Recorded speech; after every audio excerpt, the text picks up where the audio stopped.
Hello बच्चों, मैं अमित जिंदल और हम लोग पढ़ रहे हैं क्लास 10th का चैप्टर इलेक्ट्रिसिटी। बच्चों, इलेक्ट्रिसिटी चैप्टर में हमने सीखा था कि किस तरह से ओम्स लॉ होता है, V is equal to I R, कैसे हम रेशियो को कंबाइन करते हैं, सीरीज पैरेलल कॉम्बिनेशन, उससे बेस्ड न्यूमेरिकल्स। और आज हम एक नया टॉपिक लेके आए हैं और वो अपना नया टॉपिक है electrical energy and power.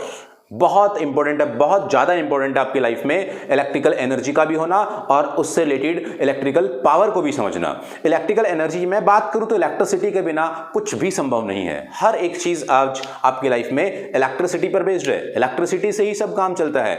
World में सबसे ज्यादा जरूरी हो गई है इलेक्ट्रिसिटी। तो उस इलेक्ट्रिसिटी में क्या इलेक्ट्रिक पावर होता है, इलेक्ट्रिकल एनर्जी होती है और क्या इलेक्ट्रिक पावर होता है, वो सारी बात मैं आपको समझाने वाला हूं। आइए पहले मैं आपको कुछ डेफिनेशंस बता दूं। आप अपनी पेन कॉपी निकाल के प्लीज अपनी नोटबुक में नोट कर ले जो बातें मैं आपको बता रहा हूं, आप नोट्स बनाते हुए चलें। राइट, पहले मैं आपको सबसे पहले बताता हूं पावर क्या होता है। नॉट इलेक्ट्रिकल पावर, पावर की बात कर रहा हूं। तो पावर ये होती है, मान लीजिए कि कोई एक आदमी बहुत पावरफुल है तो काम को जल्दी करेगा। काम मतलब वर्क को जल्दी करेगा, मतलब टाइम, यानी कि वर्क का टाइम के साथ रिलेशन क्या क्या क्या क्या डिनोट करता है, पावर। दूसरा, पावर क्या है, जो ज्यादा पावरफुल आदमी उसके अंदर ज्यादा एनर्जी है। एनर्जी का वो स्पेंड, एनर्जी खर्च कर सकता है, एनर्जी लगा सकता है टाइम के साथ। यानी कि वर्क का टाइम के साथ रिलेशन या एनर्जी का टाइम के साथ रिलेशन क्या कहलाता है, power. Check the definition. Power denotes the amount of work done. Power denote करते हैं basically amount of work done या energy spend per unit time या in 1 second. Per unit time कह दीजिए या फिर उसको 1 सेकेंड कह दीजिए, कॉल्ड पावर। बट हमें तो पावर नहीं, हमें तो क्या पढ़ना है, हमें तो पढ़ना है इलेक्ट्रिक पावर। इलेक्ट्रिक पावर क्या होता है, फिर इसके बारे में बात कर लेते हैं। Electric power is nothing but it is the rate at विच, ये एक रेट है। रेट मतलब क्या, टाइम के साथ रिलेशन, समझ गए ना आप लोग, rate of change of something. It is the rate at which electrical energy mind it, electrical energy generated और कंज्यूम्ड। जो इलेक्ट्रिकल एनर्जी जिस रेट से कंज्यूम्ड होगी या जनरेट होगी हम उसको कहेंगे power. Means power is what, energy generated per unit time. तो मैं यहां पे लिख देता हूं formula, power is nothing but power is equal to energy generated upon time taken. बहुत आसान चीजें हैं, आप प्लीज मेरी बात को ढंग से सुनते रहिएगा और लिखते रहिएगा। अगर मैं एनर्जी जनरेटेड की बात करूं तो एनर्जी कहां होती है, या एनर्जी के साथ साथ हम एनर्जी को क्या बोल सकते हैं, वर्क डन भी बोल सकते हैं। तो क्या आपने कभी एनर्जी का या फिर वर्क डन का फॉर्मूला इलेक्ट्रिसिटी में पढ़ा है? तो आपने सोचा यार वर्क डन का फॉर्मूला, एनर्जी का फॉर्मूला हमने हाँ सुना तो है। कहां पर हमने सुना था कि potential V is equal to W/Q। सुना हुआ है फॉर्मूला पोटेंशियल का। अगर यहां पे वर्क आता है तो हमें तो वर्क चाहिए, तो यहां से वर्क निकालूंगा मैं तो क्या आएगा, तो यहां से वर्क आएगा work done is equal to V into Q। हाँ यही तो होता है, चार्ज यहां पे Q और V क्या, इलेक्ट्रिक पोटेंशियल। तो हमने यहां से क्या किया, एनर्जी जनरेटेड की जगह पे रख दिया वर्क डन का फॉर्मूला। एनर्जी का फॉर्मूला क्या अपना, V into Q upon T। ठीक है, ये अपना क्या हुआ, एनर्जी जनरेटेड, या फिर एनर्जी के हम क्या किसको यूज कर सकते हैं, वर्क को। तो वर्क का फॉर्मूला क्या, V इंटू Q। तो मैंने यहां पे वर्क का फॉर्मूला V इंटू Q लिख दिया। टाइम टेकन को मैंने क्या लिखा, T। अच्छा, अगर हम मान लीजिए करंट की टर्म्स में बात करें, क्योंकि हम इलेक्ट्रिसिटी की बात कर रहे हैं तो मुझे ये सारी चीजें चेंज करनी पड़ेंगी करंट की फॉर्म में, इलेक्ट्रिक करंट की फॉर्म में चेंज करेंगे। तो V को क्या लिख सकता हूं मैं, तुम्हें मालूम है V का formula, V is equal to I R. भाई ओम्स लॉ पढ़ाया था मैंने, V is equal to I R होता है, हाँ पढ़ा हुआ है, सारी चीजें पढ़ी हुई यूज हो रही है यहाँ पे। V is equal to what, I into are.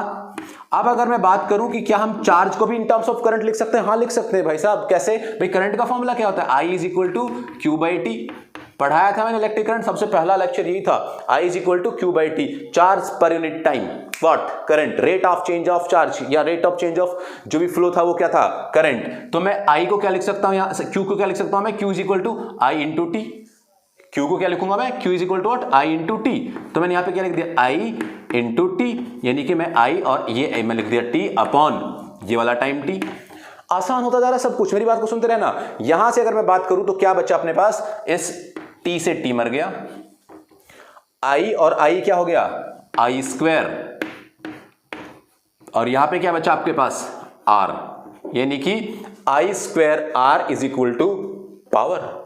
O my god, power का नया फॉर्मूला मिल गया in terms of what, power is equal to I square R। इसे कहते हैं हम लोग पावर। कौन सी पावर है ये, इलेक्ट्रिसिटी की पावर। क्यों, क्योंकि इलेक्ट्रिक करंट यूज हो रहा है। ऑलराइट, करंट यूज हो रहा है इसलिए हमने इसको यूज किया।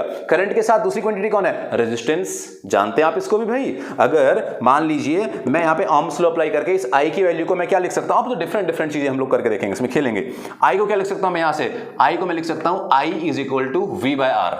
माइंडेड, I को क्या लिख सकता हूं मैं? I is equal to V/R, यानी कि I की जगह पर अगर मैं V/R लिखूं तो क्या लिखूंगा मैं? I स्क्वायर की जगह पे लिखना है तो क्या आएगा? V square upon R square into R। R से एक R कैंसिल, पावर का एक और नया फॉर्मूला क्या बना? Power is equal to V square by R।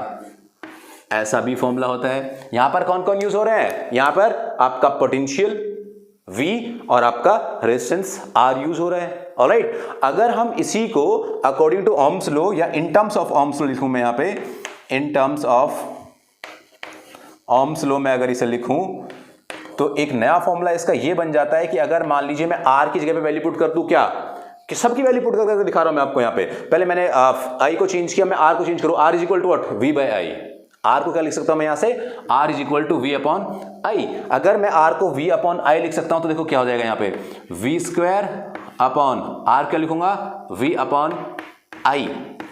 Alright, तो एक V से V मर जाता है, और अगर ये V से V कैंसिल आउट हो गया तो आपके पास नया फॉर्मूला क्या बना पावर का? तो पावर का यहां से नया फॉर्मूला बना V इंटू I। बहुत यूजफुल फॉर्मूले हैं तीनों ही। ये भी आपको पता होना चाहिए, ये भी आपको पता होना चाहिए, ये भी आपको पता होना चाहिए। बच्चों ये मैंने आपको किसको पढ़ाया, किस बारे में मैंने आपको बात की? आज मैंने आपसे बात की पावर, इलेक्ट्रिकल एनर्जी और इलेक्ट्रिकल पावर की। अब ये इलेक्ट्रिकल एनर्जी के बारे में हमने सबसे पहले क्या सीखा? हमने सीखा भाई साहब इसकी डेफिनेशन क्या है, पढ़ लिया। हमने सीखा भाई इसका फॉर्मूला क्या है, ये रहा। हमने इसके फॉर्मूले के डिफरेंट टाइप सीखे, बिल्कुल सही बात। अब इसके अलावा अब बचता क्या? अब बचता है इसकी यूनिट क्या होगी। तो एक साइंटिस्ट ने अपनी पूरी जिंदगी बर्बाद कर दी भाई साहब इस चक्कर में। जिंदगी बर्बाद कर दी मतलब बहुत सारा काम किया। उनका नाम था वॉट, जेम्स वॉट। तो हमने उसकी यूनिट को क्या लिख दिया? What. What is the unit of power. Denote किससे करते हैं इसको हम? W से, राइट। अगर यहां से हम इसको W से डिनोट करते हैं तो कई बार आपसे ऐसी बात ही पूछेंगी 1 किलोवाट, ये भी एक यूनिट है, राइट। कितना? 1000 वॉट। ये सारी की सारी बातें बहुत ज़्यादा यूजफुल हैं। इन पे बेस्ड मैं आपको क्वेश्चंस कराऊंगा, न्यूमेरिकल सिखाऊंगा, एनर्जी के बारे में सीखेंगे, और ना जाने क्या क्या कंजम्पशंस, और हम लोग प्रोडक्शन के बारे में बात करेंगे एनर्जी की। तो ये आपको फॉर्मूले बिल्कुल अच्छे से याद होने चाहिए। अपनी नोटबुक में आप पूरा एक खौपचे बना के लिख दें इनको।